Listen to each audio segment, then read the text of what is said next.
Kurapa mudumbu nemutsvanzva. Mutsvanzva tese tinouziva kana kuti munhengeni.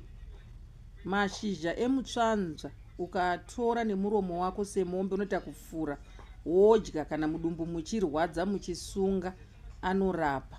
Midzi yemutsvanzva inorapa zvakare urwere hwepabonde. Ndogara kutaura, ndiri kuona vazukuru vazhinji munenge muchingovhunza, gogo, tatambura neurwere hwepabonde, enda unotora mutsvanzva, midzi yemutsvanzva kana makwati emutsvanzva. Asi makwati anoti netsei, tora midzi.